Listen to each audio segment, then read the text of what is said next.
Good afternoon guys. हम जो आज बात करेंगे वो टॉपिक है banking knowledge. Banking knowledge banking के जीएस का सबसे इम्पोर्टेंट सेक्शन है। दो पार्ट में इसके ऊपर क्वेश्चंस आते हैं। एक पार्ट जो है वो डील करता है करंट के साथ, करंट अफेयर्स के क्वेश्चन आते हैं बैंकिंग नॉलेज के ऊपर। दूसरा पार्ट जो है वो स्टैटिक जीके के साथ डील करता है। तो हम पहले स्टैटिक जीके से स्टार्ट करते हैं। स्टैटिक इकोनॉमिक्स जो बैंकिंग के साथ कनेक्टेड है उसके साथ शुरू करते हैं।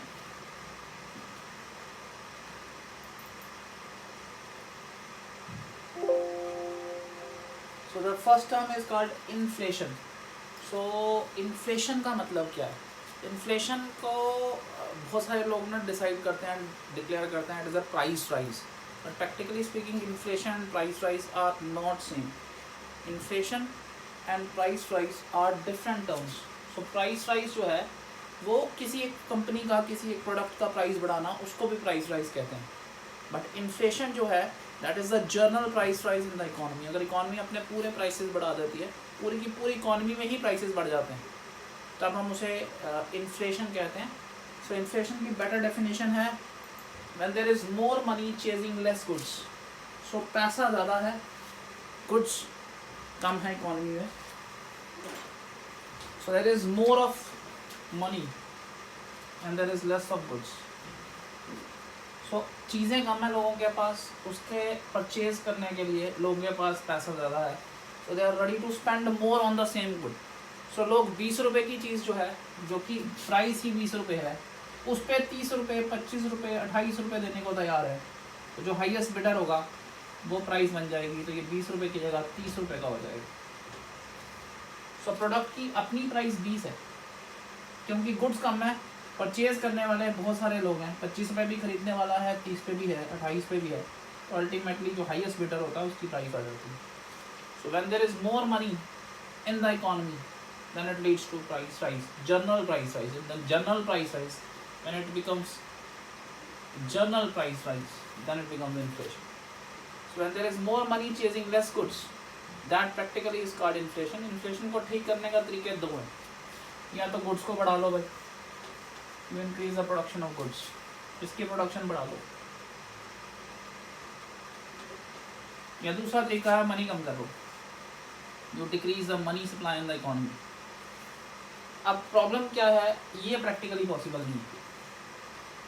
How you will increase the price goods in the economy? That will be only increase if you increase the production. Production means you have to invest in capital. Capital investment means आपको land, labour, entrepreneurship, profitability में सब में पैसा लगाना पड़ेगा। अगर आप capital में पैसा लगाएंगे, पहले ही पैसा ज़्यादा है इकोनॉमी में, और पैसा लगा देंगे, then will lead to further inflation. Inflation को डिक्रीज करने के लिए गुड्स को इमीडिएटली प्रोड्यूस नहीं किया जा सकता। गुड्स की जो प्रोडक्शन है वो डिपेंड करती है कि हमने पहले कितना कैपिटल में इन्वेस्ट किया हो, इसलिए इस पे काम करना प्रैक्टिकली पॉसिबल नहीं। फिर हम मनी सप्लाई को कम करने की तरफ आते हैं। So ultimately where we move in decreasing the money supply in the economy. What we practically do, we corrected it by either increasing the goods, which is practically not possible, or by decreasing the money, and that is possible. You can decrease the money in the economy. For that you have the government of India making some policies and the central government.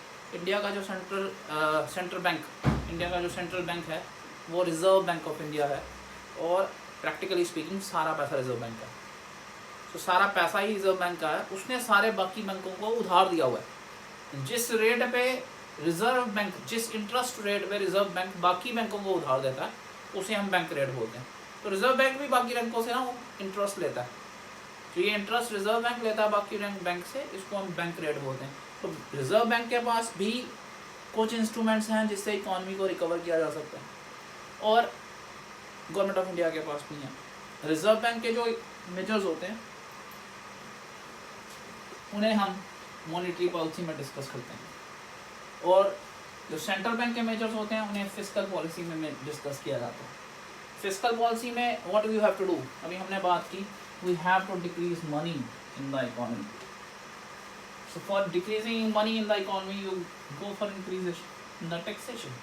आप taxes बढ़ा दो, taxes बढ़ाओगे तो money supply घट जाएगी, money घटेगी। देखिए money जो है ना, इसके दो इफेक्ट हैं। एक तो मनी का वैल्यू इफेक्ट होता है, एक मनी का ना सर्कुलेशन इफेक्ट होता है।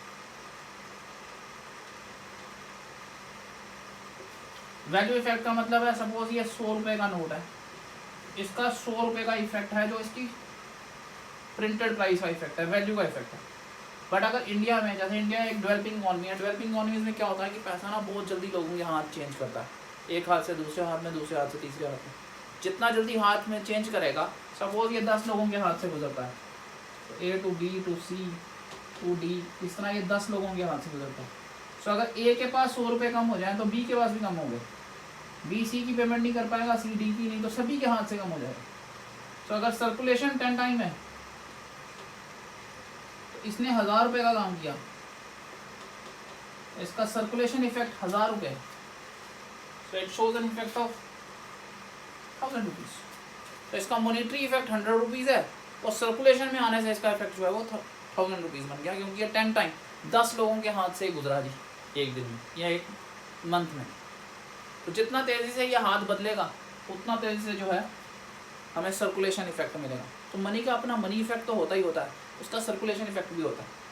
तो अगर आप टैक्सेस बढ़ाते हैं, तो टैक्सेस के बढ़ाने से जितना पैसा टैक्स से आप कलेक्ट करते हैं, वो तो मॉनिटरली इफेक्ट आपको मिल गया, वैल्यू में इफेक्ट आ गया, बट उसके वजह से बहुत सारी पेमेंट्स नहीं हो पाएंगी, लोग आगे पेमेंट नहीं कर पाएंगे।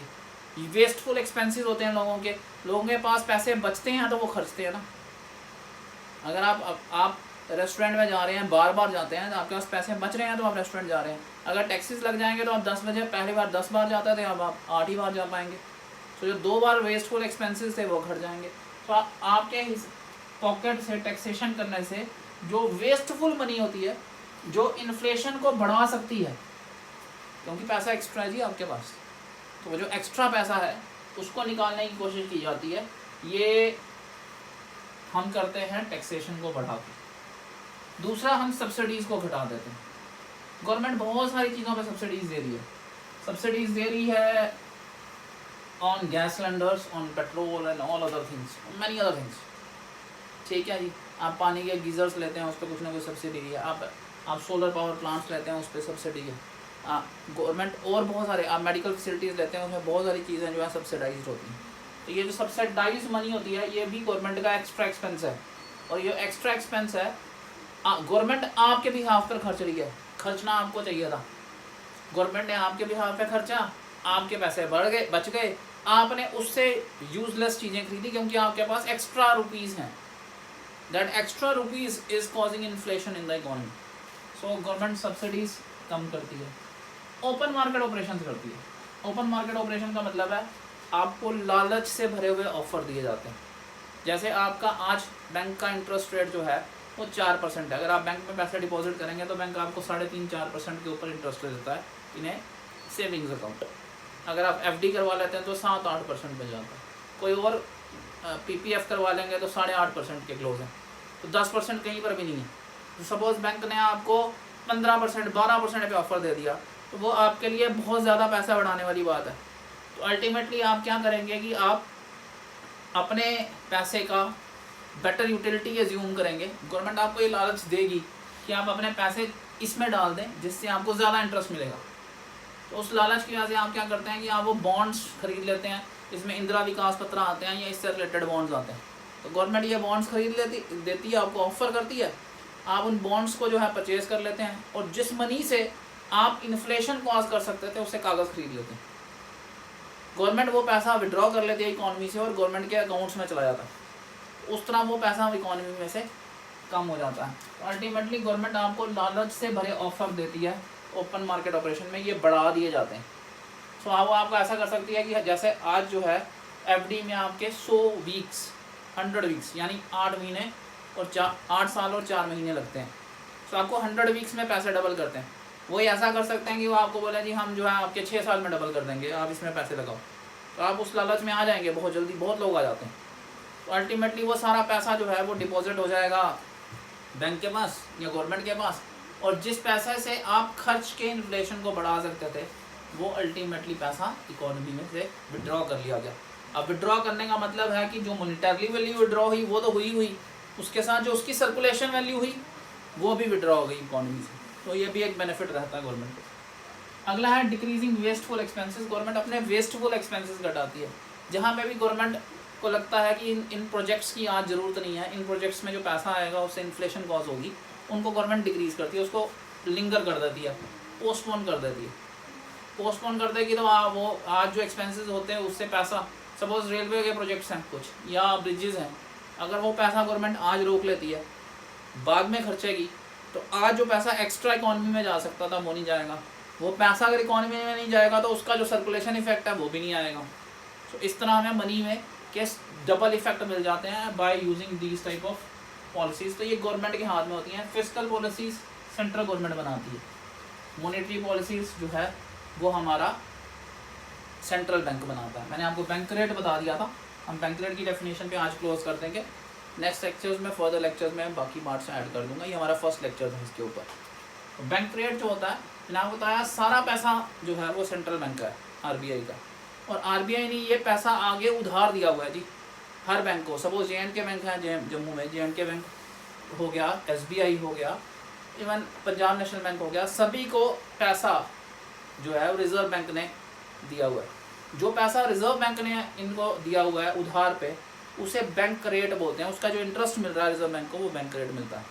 अगर बैंक रेट बढ़ा दिया जाए, सपोज आरबीआई ने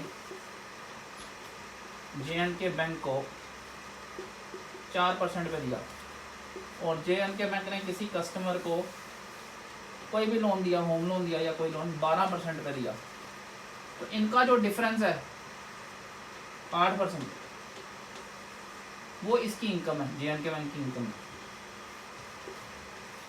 तो अगर ये पीछे से बैंक रेट ही बढ़ा दिया जाए, सपोज इसको 4% की जगह 5% कर दिया जाए, तो बैंक की इनकम घट जाएगी अगर वो 12% पे देगा, क्योंकि अब उसे सिर्फ 7% की इनकम मिलेगी।